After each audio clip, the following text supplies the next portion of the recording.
See now, the Lord Almighty is about to take from Jerusalem and Judah both supply and support, all supplies of food and all supplies of water, the hero and the warrior, the judge and the prophet, the diviner and the elder, the captain of 50 and the man of rank, the counselor, skilled craftsman and clever enchanter. I will make mere youths their officials. Children will rule over them. People will oppress each other, man against man, neighbor against neighbor. The young will rise up against the old, the nobody against the honored. A man will seize one of his brothers in his father's house and say, "You have a cloak. You be our leader. Take charge of this heap of ruins." But in that day he will cry out, "I have no remedy. I have no food or clothing in my house. Do not make me the leader of the people." Jerusalem staggers. Judah is falling. Their words and deeds are against the Lord, defying his glorious presence. The look on their faces testifies against them. They parade their skin like Sodom. They do not hide it. Woe to them! They have brought disaster upon themselves. Tell the righteous it will be well with them, for they will enjoy the fruit of their deeds. Woe to the wicked! Disaster is upon them. They will be paid back for what their hands have done. Youths oppress my people. Women rule over them.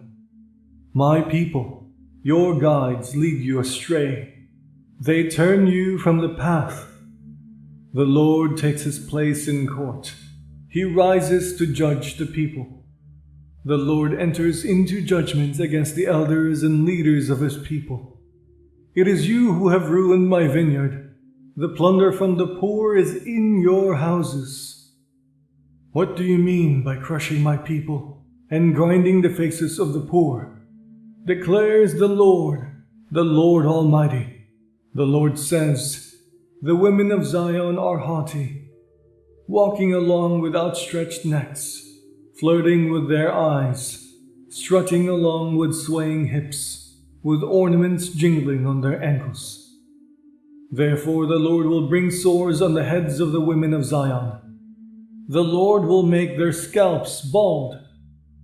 In that day the Lord will snatch away their finery, the bangles and headbands and crescent necklaces, the earrings and bracelets and veils, the headdresses and anklets and sashes, the perfume bottles and charms, the signet rings and nose rings, the fine robes and the capes and cloaks, the purses and mirrors, and the linen garments and tiaras and shawls. Instead of fragrance there will be a stench. Instead of a sash, a rope. Instead of a well-dressed hair, baldness. Instead of fine clothing, sackcloth. Instead of beauty, branding. Your men will fall by the sword, your warriors in battle. The gates of Zion will lament and mourn. Destitute, she will sit on the ground. In that day 7 women will take hold of one man and say, "We will eat our own food and provide our own clothes. Only let us be called by your name.